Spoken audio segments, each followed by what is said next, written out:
কাদের, মুজিবুর রহমান চুন্নুর নাম আছে। অথচ ওই সময়টা তারা বঙ্গভবনে ছিলেন। এই পট পরিবর্তনের সময় তারা ওখানে ছিলেন, এবং সেই সময় বর্তমান আইন উপদেষ্টাও সেখানে ছিলেন। তো আইন উপদেষ্টা নিজেই তো সাক্ষী দিতে হবে যে এই হত্যাকাণ্ডের সময় তারা আমার সাথে ছিল। তিনি সত্যি বলেন। তো কতগুলো ফিল্মি মামলা হচ্ছে, এই মামলাগুলো রাষ্ট্র করছে না। কিন্তু এই ধরনের মামলার ক্ষেত্রে রাষ্ট্র যে জুডিশিয়ারিকে ন্যায় বিচার করাতে পারছে না, এই ব্যর্থতা তো যে সরকার তাকেই নিতে হবে। জুডিশিয়ারির উপর চাপ প্রয়োগ করা হচ্ছে, হইচই করা হচ্ছে, আদালতে আইনজীবীদের মারা হচ্ছে, আইনজীবীকে ভয় দেখানো হচ্ছে, আসামিকে কোর্ট প্রেমিজে লাথি মারা হচ্ছে, ডিম ছুঁড়ে মারা হচ্ছে, ফ্লাইং কিক মারা হচ্ছে, অন্ডকোষ ফাটিয়ে দেওয়া হয়েছে, এবং এটা বিকৃত একটা আনন্দ পাচ্ছে। এইসবের ক্ষেত্রে অনেকের প্রতিশোধ হচ্ছে।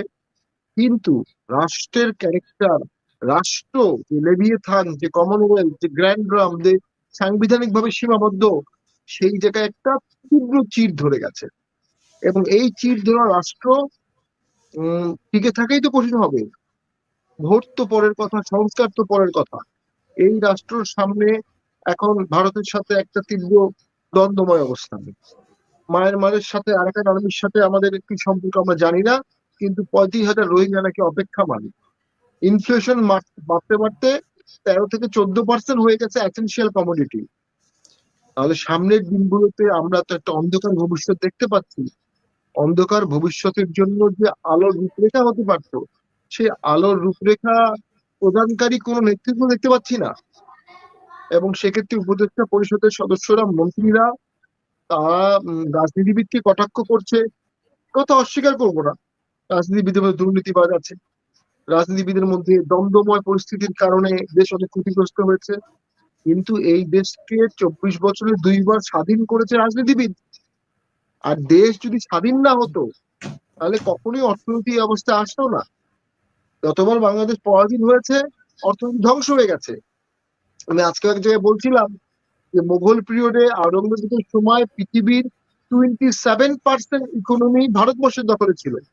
আর ব্রিটিশরা যখন চলে যায়, তখন মাত্র 0.2% ইকোনমি ছিল ভারতবর্ষে। অর্থাৎ 200 বছরের ইকোনমি 27% থেকে অন্তত 100 গুণ কমিয়ে আনা হয়েছে। বাংলাদেশ দুবার স্বাধীন হয়েছে বলেই আজকে আমাদের রাস্তাঘাট, শিক্ষা, এগুলো হয়েছে। বাংলাদেশে 6টা রোগ নির্মূল হয়ে গেছে, পপুলেশন কন্ট্রোল হয়েছে। এবং কোভিড সময় তো রাজনীতিবিদরা বা পলিটিক্যাল এক্সিকিউটিভরা কোভিড কমব্যাট করেছে। আমাদের প্রবলেম হয়েছে আমরা ভোটিং ব্যবস্থাটা ইন্টারফেয়ার করে ফেলেছি। আমাদের প্রবলেম হচ্ছে আমরা ইন্ডিপেন্ডেন্স অফ জুডিশিয়ারি রক্ষা করতে পারি নাই, ইলেকশন কমিশন রক্ষা করতে পারি নাই। সেটা সেই জায়গায় হাত দেওয়া উচিত। সেই জায়গায় হাত না দিয়ে রাজনীতিবিদকে ব্লেম করলে, একটা অফুরন্ত প্রাণ শক্তির সেক্টর হচ্ছে রাজনীতি। দেখুন, এদেশে 30,000 ওয়ার্ড আছে, 30,000 ওয়ার্ডে 90,000 ইলেক্টেড প্রার্থী আছে, লোক আছে। কন্টেস্ট করেছে 98,000। কি অসাধারণ একটা প্রাণ শক্তির পলিটিক্যাল ইলেমেন্ট বাংলাদেশে 5 থেকে 10 লাখ আছে।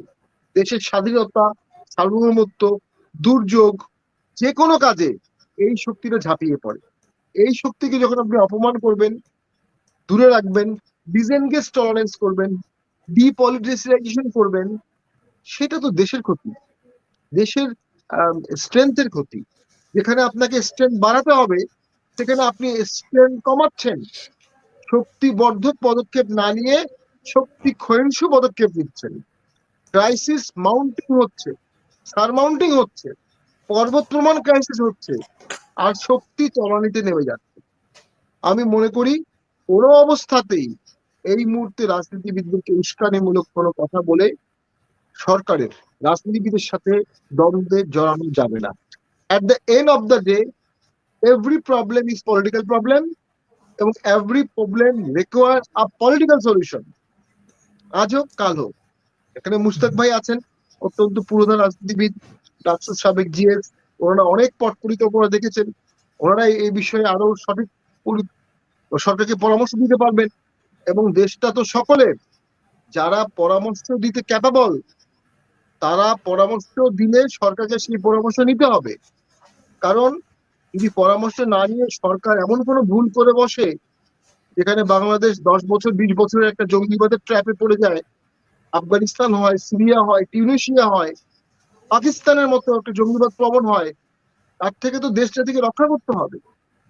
ক্যান ইউ ইমাজিন যদি অশান্তি হয়, বাংলাদেশে কি পরিমাণ ক্যাজুয়ালিটি হতে পারে? ঘনবসতির একটা দেশ, যাওয়ার কোনো জায়গা নেই। সেখান থেকে তো শান্তি প্রতিষ্ঠা করতে হবে ঐক্যের মাধ্যমে।